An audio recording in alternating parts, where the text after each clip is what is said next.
Trading psychology इस video में बताऊंगा जो मुझे 5 साल लगे सीखने में और मैंने आपको 5 मिनट में बताना है।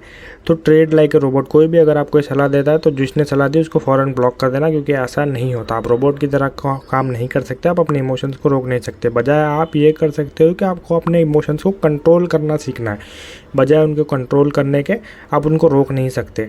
ठीक है, तो ट्रेडिंग में जितनी भी फसाद की जड़ें, जो भी कुछ लॉसेस, फियर कुछ भी होता है ना, तो सारी प्रॉब्लम की जड़ें नंबर 1 ग्रीड, नंबर 2 फियर। ये ग्रीड और फियर ही आपको मरवाते सारे प्रॉब्लम। यही लाइन से डिस्कस करते हैं क्या क्या होता है। तो पहला नंबर है ओवर ट्रेडिंग।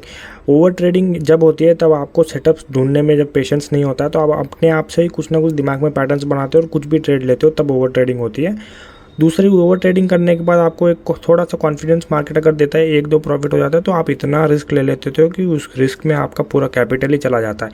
इतना ओवर कॉन्फिडेंस से ही ओवर लेवरेजिंग होता है। तो नेक्स्ट पॉइंट आता है रिवेंज ट्रेडिंग। ओवर ट्रेडिंग और ओवर लेवरेजिंग के बाद आपने बड़ा लॉस किया, उसके बाद उस लॉस को रिकवर करने के लिए आप वापस से मार्केट से रिवेंज लेते हो कि अब तो मैं मार्केट से पैसा वसूल के ही रहूँगा। ये इस चक्कर में आप और भी बड़ा लॉस करते हो। जो लॉस आपका था उसको आपने एक्सेप्ट नहीं किया, बल्कि अपने ईगो को रोल प्ले करने दिया, उससे आपकी रिवेंज ट्रेडिंग बढ़ती है। उसके बाद इम्पेशेंट होना आप शुरू हो जाते हो। आप कहीं भी ट्रेड लेते हो, कैंडल क्लोज होने से पहले ट्रेड लेते हो, ग्रीन कैंडल दिखी ट्रेड ले लिया, रेड कैंडल दिखी ट्रेड ले लिया। आप स्किल नहीं सीखते, आप जो है इम्पेशेंट होकर पैसों के पीछे दौड़ते। फिर आप जब मार्केट में 1-2 ट्रेड और प्रॉफिट में बना लेते हो, तब आपको ये होता है कि आपने इतना लॉस कर रखा है कि आप होल्ड बहुत ज़्यादा देर तक कर जाते हो। 1:2 या 1:3 आपको ट्रेड मार्केट दे रहा होता है आपका, मगर आपको वो नहीं चाहिए। आपको चाहिए 1:5, 1:6। जो आपके सेटअप तो कह रहा है 1:2, मगर आपको चाहिए 1:6 चाहिए, 1:7 चाहिए, क्योंकि आपका लॉस उससे कवर होगा। यही सारी प्रॉब्लम्स होती है।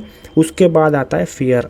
ये सारी ग्रीड में सारी प्रॉब्लम्स देखने के बाद फियर चालू होता है। फियर ऑफ बीइंग रॉन्ग, मतलब आपको प्रॉफिटेबल ट्रेडर बनने से ज़्यादा, पैसे बनाने से ज़्यादा आपको अपने ईगो की पड़ी होती है कि आपको फियर होता है कि आप गलत ना हो।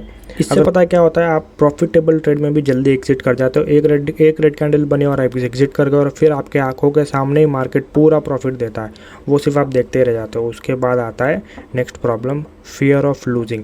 अब आप इतने लॉस कर चुके हो कि अभी आपको लॉसेस लेने से भी डर लगता है, आपको एंट्री करने से भी डर लगता है। अभी आप एंटर करने पे भी डरोगे। उसके बाद आप नेक्स्ट पॉइंट आता है फियर ऑफ मिसिंग आउट।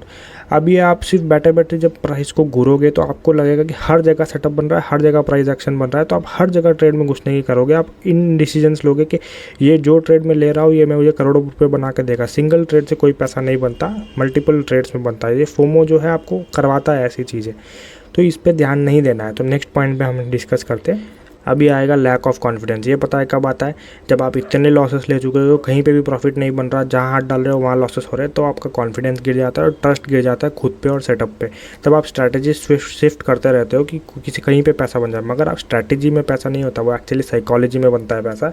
पैसा साइकोलॉजी से बनता है, स्ट्रैटेजी से नहीं बनता। स्ट्रैटेजी सिर्फ एक जरिया है ट्रेड में एंट्री करने का। ठीक है, तो अभी हमने प्रॉब्लम्स तो डिस्कस कर लिया, अभी इनका सोल्यूशन डिस्कस करते हैं कि ठीक है इन सब का सोल्यूशन क्या है। तो पहले सोल्यूशन पे हम डिस्कस करते हैं। तो पहला सोल्यूशन है स्टार्ट ट्रेडिंग इन ग्रीन।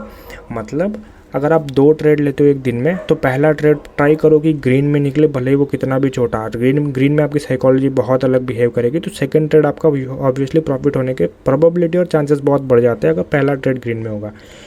तो हमारे पास सेकंड सॉल्यूशन डिस्कस करते हैं। सेकंड सॉल्यूशन है क्रिएट ए ट्रेडिंग प्लान। कोई भी प्लान के बिना ट्रेड नहीं लेना होता आपको। नो प्लान मतलब नो ट्रेड। मैं एग्जांपल से समझाता हूँ। मान लो डेली टाइम फ्रेम में रेड कैंडल बनी है, रिट्रेसमेंट के बाद जब प्राइस नीचे जाएगा, आप कर रहे हो कि कैंडल का लो जब टूटेगा तब मैं एंट्री करूँगा इस जगह पे, और रिस्क रिवॉर्ड स्टॉप लॉस में यहाँ लगाऊंगा, रिस्क रिवॉर्ड में 1:2 के आसपास लूँगा। तो ये आपका प्लान बन गया। जब ये प्लान ऐसा एक्शन मार्केट में होगा तभी आप ट्रेड लेना, वरना ट्रेड नहीं लोगे, वरना चुपचाप शांति से बैठना है आपको। ठीक है, ये चीज़ फॉलो करनी है। तो अब तीसरे सोल्यूशन पे आते हैं। तीसरा सोल्यूशन है always reduce your risk when in doubt. मतलब आपको कभी भी मार्केट समझ में नहीं आ रहा, प्राइस एक्शन समझ में नहीं आ रहा, मार्केट में कुछ भी कंफ्यूजन हो रहा है, तो उस दिन आपको ट्रेड नहीं लेना, चुपचाप क्वांटिटी कम कर लेनी है, पोजीशन साइज कम कर लेनी। तो फोर्थ पॉइंट डिस्कस करते हैं। तो फोर्थ पॉइंट डिस्कशन ये है कि हमेशा ब्रेक इवन ट्रेडर पहले बनने की सोचो, पहले से ही प्रॉफिटेबल ट्रेडर मत हो। ये 3 टाइप के ट्रेडर होते हैं, एक स्ट्रगलिंग ट्रेडर, एक ब्रेक इवन ट्रेडर, एक प्रॉफिटेबल ट्रेडर। आप क्या करते हो, डायरेक्ट स्ट्रगलिंग से प्रॉफिटेबल बनने की सोचते हो, ब्रेक इवन जंप कर देते हो। वो नहीं होता। स्ट्रगलिंग से पहले आप ब्रेक इवन पे आओगे, ब्रेक इवन से फिर आप प्रॉफिटेबल ट्रेडर बनोगे। इस तरीके से ट्रेडिंग जर्नी होती है। तो पॉइंट 5 आता है, don't trade when you are emotional. इसका मतलब यह है कि कभी भी आप गुस्से में हो, उदास हो, कुछ भी हो, आप इमोशनली ज़्यादा अटैच हो, तो उस दिन ट्रेडिंग मत करो। इमोशंस में आप उल्टे सीधे डिसीजन लोगे, फालतू का लॉस करोगे, तो वो चीज़ नहीं करती।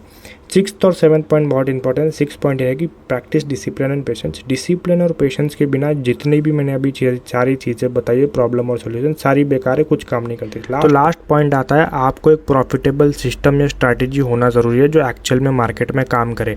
इसके बिना आप ये सारे सॉल्यूशन, साइकोलॉजी काम ही नहीं करेगी। अगर आपके पास सिस्टम ही नहीं है तो साइकोलॉजी कैसे काम करेगी। जो सिस्टम होना चाहिए आपको प्रॉफिटेबल, जो मार्केट में रियली काम करे और उसकी प्रोबेबिलिटी एटलीस्ट 50% आए और रिस्क रिवॉर्ड मिनिमम 1:3 या 1:2 मिनिमम होना चाहिए।